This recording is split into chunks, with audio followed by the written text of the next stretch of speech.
നമസ്കാരം. ഇന്നത്തെ പ്രധാനപ്പെട്ട പ്രവാസി വാർത്തകളിലേക്ക് സ്വാഗതം. ജമൈക്കൻ സയാമീസ് ഇരട്ടകളെ വേർപെടുത്തൽ ശസ്ത്രക്രിയയ്ക്കായി റിയാദിലെത്തിച്ചു. സയാമീസ് ഇരട്ടകളായ അസാരിയെയും അസുരയെയുമാണ് പ്രത്യേക വിമാനത്തിൽ റിയാദിൽ എത്തിച്ചത്. തിങ്കളാഴ്ചയാണ് സൽമാൻ രാജാവിൻ്റെയും കിരീടാവകാശി അമീർ മുഹമ്മദ് ബിൻ സൽമാൻ്റെയും നിർദ്ദേശാനുസരണം നടപടി സ്വീകരിച്ചത്. വിശദമായ വൈദ്യ പരിശോധനയും വേർപിരിയൽ ശസ്ത്രക്രിയ സാധ്യത പരിശോധനയും ഉടൻ നടത്തും. ദുബായിലെ പ്രമുഖ മാധ്യമ പ്രവർത്തകനും സംഘാടകനുമായിരുന്ന കെ എ ജബ്ബാരി അന്തരിച്ചു. ഇന്ന് പുലർച്ചെ നാട്ടിൽ വെച്ചായിരുന്നു അന്ത്യം. ഏറെ നാളുകളായി ചികിത്സയിലായിരുന്നു. തൃശൂർ ജില്ലയിലെ കയ്പമംഗലം സ്വദേശിയാണ്. പുലർച്ചെ 2:30 മഞ്ചേരി കാരക്കുന്നിലെ ഭാര്യ വീട്ടിലായിരുന്നു മരണം. ദുബായ് കേന്ദ്രീകരിച്ച് സഹൃദയ സാംസ്കാരിക സംഘടനയ്ക്ക് നേതൃത്വം നൽകിയിരുന്നു. തെക്കൻ ചെങ്കടലിൽ ഭൂചലനം അനുഭവപ്പെട്ടു. സൗദിയിലെ ജിസാനിൽ നിന്ന് 180 കിലോമീറ്റർ അകലെയാണ് ദക്ഷിണ ചെങ്കടലിൽ ഭൂചലനം രേഖപ്പെടുത്തിയതെന്ന് സൗദി ജിയോളജിക്കൽ സർവേ അറിയിച്ചു.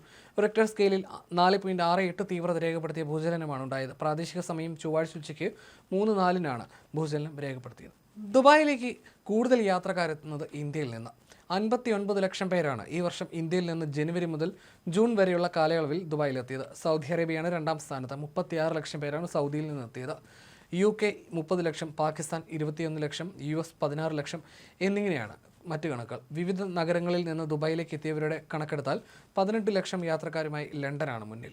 UAയിലെ സോഷ്യൽ മീഡിയ പ്ലാറ്റ്ഫോമുകളിലൂടെയുള്ള പരസ്യങ്ങൾക്ക് പുതിയ നിയന്ത്രണങ്ങൾ. വ്യക്തികൾ സോഷ്യൽ മീഡിയയിൽ നൽകുന്ന പരസ്യങ്ങൾ നിയന്ത്രിക്കുന്നതിനായി അഡ്വർടൈസ് പെർമിറ്റ് നിർബന്ധമാക്കിയതായി UAE മീഡിയ കൗൺസിൽ പ്രഖ്യാപിച്ചു. UAയിലെ ഡിജിറ്റൽ പരസ്യ മേഖലയിൽ സുതാര്യതയും പ്രൊഫഷണലിസവും ഉറപ്പാക്കുക എന്നതിൻ്റെ അടിസ്ഥാനത്തിലാണ് പുതിയ നീക്കം. ഖത്തറിൽ ഹോട്ടലുകളും റെസ്റ്റോറൻറ്റുകളും ഉൾപ്പെടെയുള്ള ഭക്ഷണശാലകളിൽ ഭക്ഷ്യസുരക്ഷാ റേറ്റിംഗ് നടപ്പാക്കാനൊരുങ്ങുന്നു. ഉപഭോക്താക്കൾക്ക് നേരിട്ട് ഭക്ഷണം നൽകുന്ന ഖത്തറിലെ എല്ലാ ഭക്ഷ്യസ്ഥാപനങ്ങൾക്കും റേറ്റിംഗ് ബാധകമാണ്. ഭക്ഷ്യസുരക്ഷാ നടപടികൾ ശക്തമാക്കുന്നതിനുള്ള നടപടിയുടെ 3ാം ഘട്ടമാണിത്. സോഷ്യൽ മീഡിയയിലെ വ്യാജ ടിക്കറ്റ് പരസ്യങ്ങൾക്കെതിരെ ജാഗ്രതാ മുന്നറിയിപ്പുമായി ദുബായ് ആസ്ഥാനമായി പ്രവർത്തിക്കുന്ന മുൻനിര വിമാന കമ്പനിയായ എമിറേറ്റ്സ് ഓൺലൈൻ പരസ്യങ്ങൾ താൽക്കാലികമായി നിർത്തിവെച്ചതായും എമിറേറ്റ്സ് പ്രഖ്യാപിച്ചു.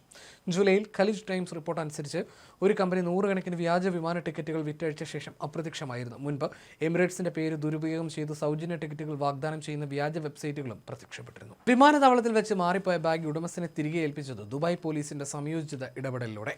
11 ലക്ഷം ദിർഹം അഥവാ 2.5 കോടിയിലേറെ ഇന്ത്യൻ രൂപ വിലമതിപ്പുള്ള വജ്രാഭരണങ്ങളടങ്ങിയ ബാഗാണ് ഉടമസ്ഥന് തിരികെ ലഭിച്ചത്. വിമാനത്താവളത്തിൽ വെച്ച് മറ്റൊരു യാത്രക്കാരന്റെ ബാഗുമായി ആഭരണങ്ങളടങ്ങിയ ബാഗ് മാറിപ്പോവുകയായിരുന്നു.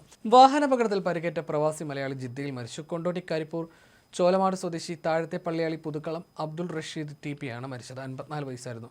ജിദ്ദ ഹറാസത്തിൽ ജോലി ചെയ്യുന്ന റഷീദ് ചൊവ്വാഴ്ച രാത്രി ഹറാസത്തിൽ റോഡ് മുറിച്ച് കടക്കുന്നതിനിടെ പാഞ്ഞെത്തിയ വാഹനം ഇടിക്കുകയായിരുന്നു. ഒമാനിലേക്ക് കഞ്ചാവ് കടത്താൻ ശ്രമിച്ച ഇന്ത്യക്കാരൻ പോലീസ് പിടിയിൽ. സലാല അന്താരാഷ്ട്ര വിമാനത്താവളം വഴി കഞ്ചാവ് കടത്താൻ ശ്രമിച്ച ഇന്ത്യക്കാരനാണ് കസ്റ്റംസ് പരിശോധനയിൽ പിടിയിലായത്. 6.5 കിലോ കഞ്ചാവ് ഇയാളിൽ നിന്നും പിടിച്ചെടുത്തു. ഇന്നത്തെ പ്രവാസി വാർത്തകൾ പൂർണ്ണമാകുന്നു. നമസ്കാരം.